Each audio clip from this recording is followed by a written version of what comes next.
Good morning students. आज जो topic मैं डिस्कस करने जा रही हूँ वो है वेदर फोरकास्ट या मौसम की भविष्यवाणी या मौसम का पूर्वानुमान। तो चलिए सबसे पहले ये जान लिया जाए कि वेदर फोरकास्ट है क्या। वेदर फोरकास्ट में दो शब्द हैं। पहला वेदर जिसका अर्थ है मौसम और फोरकास्ट जिसका अर्थ है पूर्वानुमान। सबसे पहले हम देखेंगे कि वेदर सीज़न और क्लाइमेट में अंतर क्या है। वेदर 24 घंटे की जलवायु दशाओं का औसत है। जलवायु दशाओं में क्या आता है, जैसे टेम्परेचर हो गया, विंड प्रेशर हुआ, विंड हो गया, ह्यूमिडिटी हो गया, प्रेसिपिटेशन इत्यादि। ठीक है, इन सभी दशाओं का अध्ययन वेदर, सीज़न और क्लाइमेट तीनों में किया जाता है, लेकिन इन तीनों में अंतर होता है। वेदर में टाइम ड्यूरेशन 24 घंटे का होता है, मतलब 24 घंटे की जलवायु दशाओं को इसमें लिया जाता है। वहीं दूसरी ओर यदि हम समय की बात करें तो यही समय अगर बढ़ा के 2 महीने, 3 महीने, 4 महीने या 6 महीने कर दिया जाए तो उसे सीज़न या ऋतु कहते हैं। और यही समय जब 19 और 32 वर्ष हो जाता है, अर्थात किसी विशेष स्थान की 19 या 32 वर्ष की जलवायु की दशाएं जलवायु या क्लाइमेट कहलाती हैं। तो अब पहले तो 32 वर्ष था, अब ये 19 वर्ष माना जा रहा है इसको, इसलिए क्योंकि जो क्लाइमेट है वो बहुत तेज़ी से चेंज हो रहा है, इसीलिए 19 वर्ष भी अगर कहीं पे आता है तो वो गलत नहीं है। ठीक है, अब ये जान लिया जाए कि वेदर फोरकास्ट है क्या। Weather forecasting is the application of current technology and science to predict the state of the atmosphere for a future time and a given location. इसका मतलब क्या हुआ, मौसम का पूर्वानुमान वर्तमान विज्ञान और प्रौद्योगिकी का प्रयोग है जिसे किसी क्षेत्र विशेष के मौसम की दशाओं के पूर्वानुमान या पूर्व सूचना के लिए उपयोग में लाया जाता है। आगे बात समझ में। ठीक है, अब आइए कि क्या इम्पोर्टेंस है ये जो मौसम का पूर्वानुमान हम लोग या वेदर फोरकास्ट पढ़ रहे हैं, इसका क्या मतलब है, इसको क्यों किया जाता है, इसकी इम्पोर्टेंस क्या है। तो मौसम का पूर्वानुमान हमारे लिए अत्यंत आवश्यक हो गया है क्योंकि इसका उपयोग हम विशेष और सामान्य दोनों क्षेत्रों में करते हैं। जैसे एग्जाम्पल लीजिए, फॉर एग्जाम्पल क्या है आपका एग्रीकल्चर। कृषि क्षेत्र में जुताई, बुआई, मड़ाई हर समय मौसम पूर्वानुमान का महत्व है। अगर हमें मौसम का पूर्वानुमान है तो हम अपने खेत की सिंचाई अनावश्यक नहीं करेंगे। क्यों नहीं करेंगे, करेंगे भी और नहीं भी, मतलब सिंचाई डिपेंड आपकी करेगी मौसम के पूर्वानुमान पे, क्योंकि अगर आपको पता है कि आने वाले दिनों में वर्षा कब होगी, उस हिसाब से आप अपने खेतों की सिंचाई के कार्य का निर्णय ले सकते हैं कि हमको अभी करना है या नहीं करना है। मान लीजिए अगर आप आज सिंचाई करने वाले थे और पूर्वानुमान में आपको पता चल गया कि कल बारिश होने वाली है, तो आप क्या करेंगे, एक दिन पोस्टपोन कर देंगे, बारिश का इंतज़ार करेंगे, तो जिससे आपका समय और धन दोनों की बचत हो जाएगी। इसी तरह बुआई तथा कटाई इत्यादि के समय में भी वेदर फोरकास्ट अपना महत्व रखता है। अब देखिए दूसरा उदाहरण आपका क्या है, फिशिंग या मत्स्यन। यदि आईएमडी क्या है, इंडियन मेट्रोलॉजिकल डिपार्टमेंट है। अगर आईएमडी ने यह पूर्वानुमान कर दिया है कि बंगाल की खाड़ी में तूफान आने वाला है, तो क्या होगा, मछुआरे जो हैं वहाँ नहीं जाएंगे। ठीक है, उनको पहले से पता चल गया कि तूफान आएगा, तो वो क्या करेंगे, वहाँ पे नहीं जाएंगे। इसी तरीके से फॉरेस्ट्री या वन लगाने के समय भी वर्षा की स्थिति का पता होना बहुत आवश्यक है, जो कि मौसम के पूर्वानुमान से ही संभव है। अब आइए ट्रेड और ट्रांसपोर्ट पर इसका एक एग्जाम्पल ले लें। यदि आपको कॉटन लेकर एक स्थान से दूसरे स्थान पे जाना है और या चीनी का ट्रेड करना है, तो मौसम का पता होना बहुत ज़रूरी है, क्योंकि उस हिसाब से आप इन सामानों को ले जाने की व्यवस्था करेंगे। यदि आने वाले दिनों में बारिश होने वाली है, ये कैसे पता चलेगा आपको, वेदर फोरकास्ट से। तो आपको पता है बारिश होने वाली है, तो कॉटन और चीनी दोनों को ओपन ट्रक से आप ट्रांसपोर्ट नहीं करेंगे। क्या करेंगे, ट्रक को आप क्लोज़ करने की कोई व्यवस्था करेंगे या उसके लिए कोई अल्टरनेटिव खोजेंगे, नहीं तो आपका सामान बर्बाद हो जाएगा। इसी तरह से एविएशन या उड्डयन में मौसम का पूर्वानुमान होना अत्यंत आवश्यक है और यह पूरी तरह से इसी पर निर्भर है। बिना मौसम के पूर्वानुमान के एविएशन या उड्डयन संभव ही नहीं है। अब जैसे आप आइए टूरिज़्म के क्षेत्र में, तो टूरिज़्म में भी मौसम का पूर्वानुमान बहुत आवश्यक है। अगर आप कहीं टूर पे जा रहे हैं तो आप क्या करेंगे, मौसम के अकॉर्डिंग आप अपना प्लान करते हैं। ठीक है, अपनी जर्नी को आप क्या करेंगे, प्लान करेंगे, अपनी योजनाएं बनाएंगे, उसको या तो बनाएंगे या तो स्थगित कर देंगे। ठीक है, इसी तरह के से एजुकेशनल सेंटर्स में भी क्या होता है, बहुत महत्व है।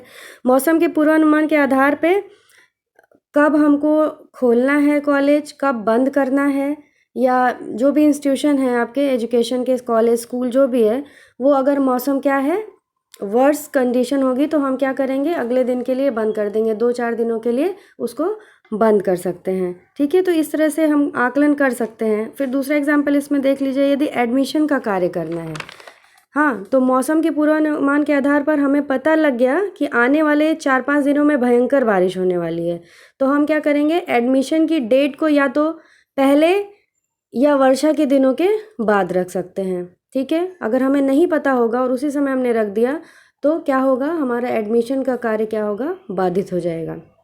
इसी तरीके से बहुत सारे ऐसे क्षेत्र हैं जहाँ पे वेदर फोरकास्ट का उपयोग बड़ी प्राथमिकता के आधार पर किया जाता है। ये हमारी प्राइमरी, सेकेंडरी और टर्शरी सेक्टर की क्रियाओं को बहुत आवश्यक है। अब देखते हैं कि प्रोसीजर क्या है, वेदर फोरकास्ट का क्या प्रोसीजर है या इसकी प्रक्रिया क्या है। तो सबसे पहले वेदर डेटा की रिकॉर्डिंग होती है। पहला पॉइंट देखिए, इसमें सबसे पहले क्या होता है, वेदर डेटा की रिकॉर्डिंग होती है। ये weather data temperature, cloud forms, humidity और प्रेसिपिटेशन, विजिबिलिटी और स्टॉर्म या तूफान इत्यादि होते हैं। ये रिकॉर्डिंग विभिन्न प्रकार के यंत्रों के माध्यम से होती है जिनको आगे डिस्कस किया जाएगा। दूसरा पॉइंट देखिए, दूसरा पॉइंट है collection of weather data from weather recording stations scattered world over including both land and ocean. ये वेदर रिकॉर्डिंग स्टेशंस हर जगह नहीं होते हैं, ये स्पेशली एरोड्रम्स या हवाई अड्डों पर होते हैं, क्योंकि एविएशन में मौसम की जानकारी बहुत आवश्यक है। इसके अलावा स्थल पर भी किसी सूटेबल प्लेस पर ये स्टेशन बनाए जाते हैं जिन्हें लैंड बेस्ड स्टेशन कहा जाता है। इन लैंड बेस्ड स्टेशन के अलावा ओशन बेस्ड स्टेशंस भी होते हैं जो कि बड़ी बड़ी जहाज़ों पर इंस्टॉल किए हुए होते हैं, जो समुद्री मौसम की हमें क्या करेंगे, जानकारी देते हैं। इसके अलावा एयर बेस्ड स्टेशन और स्पेस बेस्ड स्टेशन भी होते हैं। एयर बेस्ड स्टेशन आपके कहाँ पे होंगे, वेदर बैलून्स में होंगे। स्पेस बेस्ड स्टेशन सैटेलाइट के द्वारा क्या करते हैं, निर्धारित होते हैं। फिर तीसरा क्या है, तीसरा पॉइंट क्या है, तीसरा काम वेदर डेटा का ट्रांसमिशन मेजर वेदर स्टेशन से सब सेंटर्स को करना है। ये सब सेंटर सुविधा के अनुसार बनाए हुए होते हैं। कुछ मेजर सेंटर्स होते हैं और फिर सब सेंटर्स, छोटे छोटे सब centres all over the country क्या होते हैं, वो स्कैटर्ड होते हैं, जहाँ पे जो मेजर स्टेशन में डेटा कलेक्ट हुआ है डिफरेंट टाइप के टूल्स के द्वारा, उसको सब सेंटर्स में क्या किया जाता है, ट्रांसमिट किया जाता है। ठीक है, फिर आइए फोर्थ है, फिर है completion of weather data. Weather data को कंप्लीट किया जाता है। फिफ्थ पॉइंट है plotting of weather data on maps. Maps पे वेदर डेटा को प्लॉट किया जाता है। आप लोगों ने वेदर मैप बनाया होगा, उसी तरीके से और भी एडवांस टेक्नोलॉजी के द्वारा मैप्स, वेदर डेटा को हम क्या करते हैं, मैप्स पे प्लॉट करते हैं। Daily weather records, synoptic charts etcetera, maps पे वेदर रिकॉर्ड्स और सिनॉप्टिक चार्ट्स एक्सेट्रा इससे बनाए जाते हैं। फिर है sixth, analysis of weather charts and maps with the help of electronic computers. फिर इनका आकलन भी किया जाएगा इलेक्ट्रॉनिक कंप्यूटर्स के द्वारा। क्या किया जाता है, इन वेदर चार्ट्स की बना के तो कोई फ़ायदा नहीं है, उसको क्या करना है, हमको एसेस करना है, उसकी एनालिसिस करनी है कि हमको इसमें से एक्सट्रैक्ट क्या मिल रहा है। ठीक है, तो इलेक्ट्रॉनिक कंप्यूटर्स के द्वारा इन वेदर चार्ट्स को क्या किया जाता है, एनालाइज किया जाता है। फिर नेक्स्ट पॉइंट है final forecasting of weather and numerical modelling. फिर न्यूमेरिकल मॉडलिंग होती है और वेदर फोरकास्टिंग फाइनली हम क्या करते हैं, कर देते हैं। अब आइए टूल्स इन वेदर फोरकास्टिंग। तो सबसे पहले बात करते हैं रेडियो सोंडेज की। रेडियो सोंडेज एक स्मॉल रेडियो ट्रांसमीटर होता है जो कि एक बैलून के साथ अटैच किया हुआ होता है। इसमें सेंसर्स लगे हुए होते हैं जो कि मौसमी दशाओं जैसे कि टेम्परेचर, विंड, प्रेसिपिटेशन इत्यादि को सेंस करके रिकॉर्डिंग स्टेशंस को भेजते हैं। ठीक है, इनकी ये जो विभिन्न प्रकार की जलवायुविक या मौसमिक दशाएं हैं उनको ये ट्रांसमिट कहाँ पे करता है, इनकी इन्फॉर्मेशन को जो ऑब्जर्वेशन स्टेशंस होते हैं वहाँ पे ये क्या करता है, वहाँ पे भेजता है। ठीक है, अब आइए नेक्स्ट है दूसरा इंस्ट्रूमेंट आपका क्या है, वेदर सैटेलाइट। ठीक है, वेदर सैटेलाइट वेदर फोरकास्टिंग का सबसे महत्वपूर्ण डिवाइस है, बहुत इंपॉर्टेंट डिवाइस है ये डिफरेंट टाइप्स के, इसमें डिफरेंट टाइप के सेंसर्स अटैच होते हैं जो कि स्पेसिफिक इंफॉर्मेशन देते हैं। एक किसी पर्टिकुलर इंफॉर्मेशन के लिए पर्टिकुलर सेंसर इसमें लगा हुआ होता है। ये बहुत ही इम्पॉर्टेंट डिवाइस है। पहला वेदर सैटेलाइट टिरोस-1 था, TIROS टिरोस-1 था, जो कि 1960 में लॉन्च हुआ था। अब ये ऑर्बिटल पाथ के बेसिस पे ये दो तरीके के होते हैं। पहला है जियो सिंक्रोनस सैटेलाइट और दूसरा है पोलर ऑर्बिटल सैटेलाइट। ठीक है, तो सबसे पहले आइए आप जियो सिंक्रोनस सैटेलाइट में। तो जियो सिंक्रोनस सैटेलाइट क्या होता है? पृथ्वी के चारों ओर जियो सिंक्रोनस सैटेलाइट्स के मूवमेंट का रेट पृथ्वी के रोटेशनल स्पीड या घूर्णन गति के बराबर होता है। ये क्या करते हैं, सैटेलाइट्स जो होते हैं वो पृथ्वी का क्या करते हैं, चक्कर लगाते हैं। तो इनके जो रोटेशन की स्पीड है वो जो पृथ्वी के रोटेशन या पृथ्वी की जो घूर्णन गति है उस स्पीड के बराबर होती है, इसलिए इसको जियो सिंक्रोनस कहा जाता है।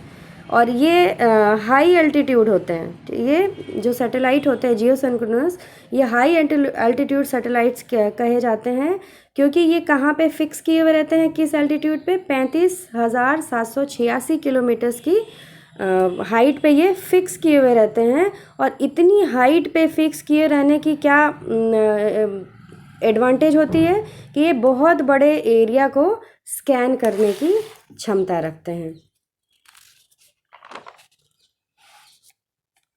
इसके एग्जाम्पल हैं ATS और GOES सीरीज़ के वेदर सैटेलाइट। दूसरा है आपका पोलर ऑर्बिटिंग सैटेलाइट। तो इन्हें लो लैटिट्यूड सैटेलाइट भी कहते हैं, क्योंकि ये लैटिट्यूड्स पर पोजीशन होते हैं और 800 से 1500 किलोमीटर्स की ऊंचाई पर ये लैटिट्यूड्स पे फिक्स किए हुए रहते हैं। इन्हें लो लैटिट्यूड कहा जाता है। क्यों? क्योंकि ये जियो सिंक्रोनस से कम ऊंचाई पे फिक्स किए रहते हैं। टिरोस और नोवा इसके एग्जाम्पल हैं। अब नेक्स्ट टूल है आपका रडार। रडार क्या है? RA for radio, D for detecting, A for and, R for ranging. मतलब क्या हो गया इसका? Radio detecting and ranging. Radar का ये फुल फॉर्म हो गया। ये भी क्या है? ये भी बहुत ही महत्वपूर्ण उपकरण है, जो कि क्लाउड और स्टॉर्म्स के बारे में, स्पेशली क्या करता है, क्लाउड और स्टॉर्म्स के बारे में ये डिटेल्ड इंफॉर्मेशन देता है, और स्पेशली साइक्लोन और थंडरस्टॉर्म्स के बारे में। और ये रेडियो वेव्स पे बेस्ड होता है। किस पे बेस्ड होता है ये? रेडियो वेव्स पे।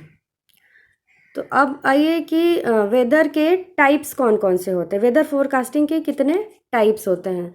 तो पहला है आपका short wave weather forecast, short range weather forecast. इसमें 3 से 18 घंटे तक के मौसम का पूर्वानुमान किया जाता है। इसमें सिर्फ 3 से 18 घंटे तक के मौसम का पूर्वानुमान किया जाता है, इसीलिए इसे शॉर्ट रेंज वेदर फोरकास्ट कहा जाता है। ये मुख्य रूप से एविएशन या उड्डयन के लिए आवश्यक होता है।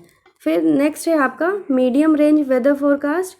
इसमें 3 से 7 दिनों के मौसम का पूर्वानुमान होता है, और ये मुख्य रूप से army, navy, air force, agricultural works, economic planning, hydrological warning इत्यादि के लिए प्रयोग होता है। ठीक है।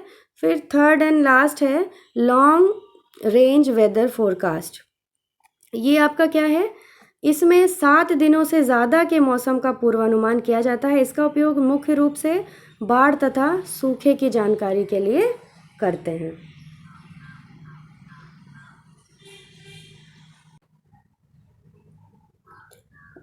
अब कुछ प्रॉब्लम्स हैं जो वेदर फोरकास्टिंग के टाइम पे हमको फेस करनी पड़ती हैं। तो उसमें है, पहला है no proper and dense network on land and sea based weather stations. इसका मतलब क्या हुआ कि जो वेदर स्टेशंस है उनका नेटवर्क क्या होना चाहिए? डेंस होना चाहिए, कि वो बिल्कुल एक्यूरेसी के साथ वेदर को क्या करें?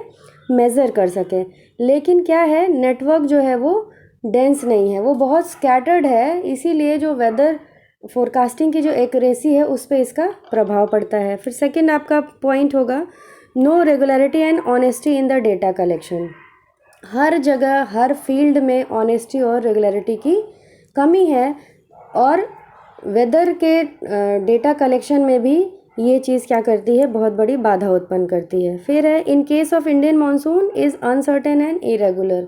वेदर फोरकास्टिंग में अनसर्टेनिटी हमारी इंडियन मानसून क्या करता है, क्रिएट कर देता है, क्योंकि अगर हमने वेदर फोरकास्ट किया है कुछ और इंडियन मानसून इतना अनसर्टेन है कि वो क्या करता है, उसको पूरा का पूरा झुठला देता है। तो ये भी एक बहुत बड़ी बाधा है। फिर है इरेटिक नेचर ऑफ क्लाउड्स का जो नेचर होता है वो बहुत इरेटिक होता है, जो कि वेदर फोरकास्ट की एक्यूरेसी को प्रभावित करता है। फिर lack of expertise experience, weather forecast करने के लिए बहुत ही एक्सपीरियंस्ड और इंटेलिजेंट लोग होने चाहिए, एक्सपीरियंस होना चाहिए, वो स्किल्ड होने चाहिए और इंटेलिजेंट होने चाहिए, जिसकी लैकिंग जो है वो क्या करती है, वेदर फोरकास्टिंग को प्रभावित करती है। तो ये था कुछ वेदर फोरकास्टिंग पे आज का लेक्चर। Thank you.